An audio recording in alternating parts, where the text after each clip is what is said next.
Hey everybody, I'm the Bat Otter, and I reviewed this one last time, so I'm going to review this one this time. This is number 3 of One Punch Man.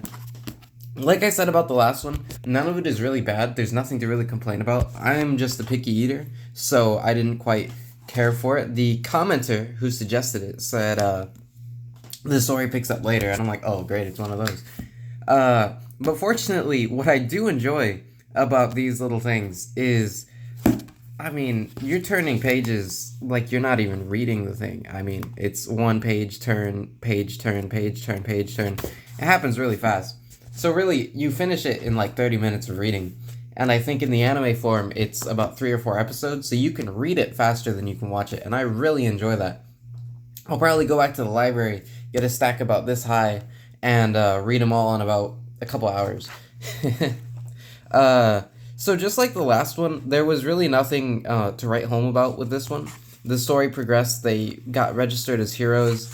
You get the funny scene of Saitama training, and he breaks all of the records like it's nothing. Gets his head stuck in the ceiling. He barely finishes the written exam, and he makes the A-class hero guy really jealous of him. And he tries to go fight him, and of course Saitama just ruins him right then and there. And that means that Genos is going to be Saitama's pupil. So Genos wants to go spar with Saitama in the middle of some desert, and he's giving it everything he's got. He's blasting his super Iron Man powers at Saitama, and Saitama is just leisurely moving to the side as you get these crazy fight-ending shots left and right that Saitama is just nudging off. I mean, look at that. So you can kind of see the parody in the writing where he's doing these giant kamehamehas at Saitama left and right, like I said, and Saitama is just not caring one bit for it. And he's like, okay, I win, tag, you're it. And Genos is taking it really serious. So eventually Saitama just ruins him as well by sneaking up behind him. And you get this really cool shot. I really appreciated this shot here. Because again, the cool thing about comics and anime and manga is you can do things that are metaphorical and representational of ideas rather than literal things. Saitama, believe it or not, guys, is not actually this big. I know, it's shocking. But making him this big with the speed lines, the white eyes, and this overwhelming presence over Genos and making Genos look so small is conveying the idea to you that Saitama is so big and so powerful and could do whatever he wants to anybody he wants. But he's like, let's go get lunch. And he's just happy to be there, right?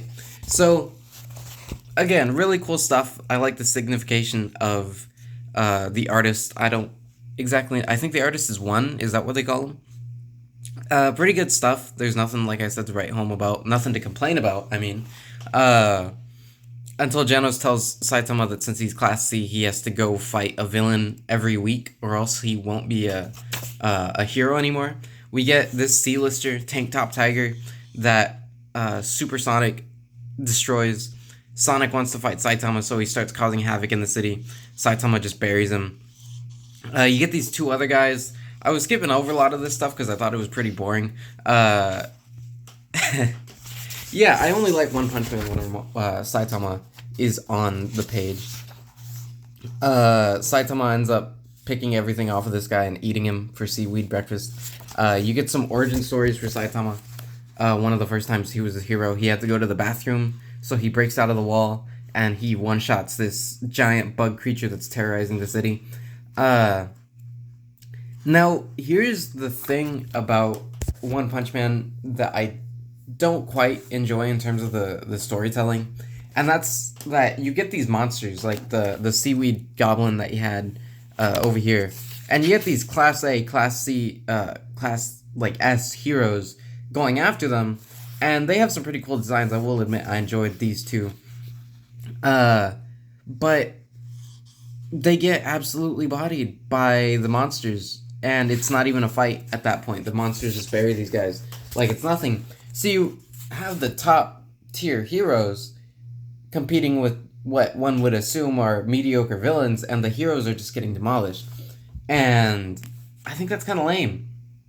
It, to me, it makes the rankings feel redundant and arbitrary, and only there for the sake of nothing. I feel like they're not there for any particular reason. So I think from the beginning I really haven't liked that, because you get all these Class A, Class S heroes taking on these big monsters, and they stand absolutely no chance. So it's like, why are they even Class S?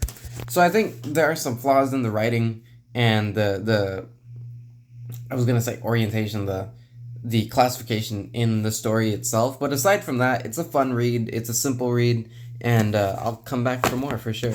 So other than that, be sure to subscribe to the channel, like, comment, tell me what you think. Go check out my short story on Gumroad. The links will be in the description. It's called The Pigeon Queen, 8 pages, 2 pages of artwork.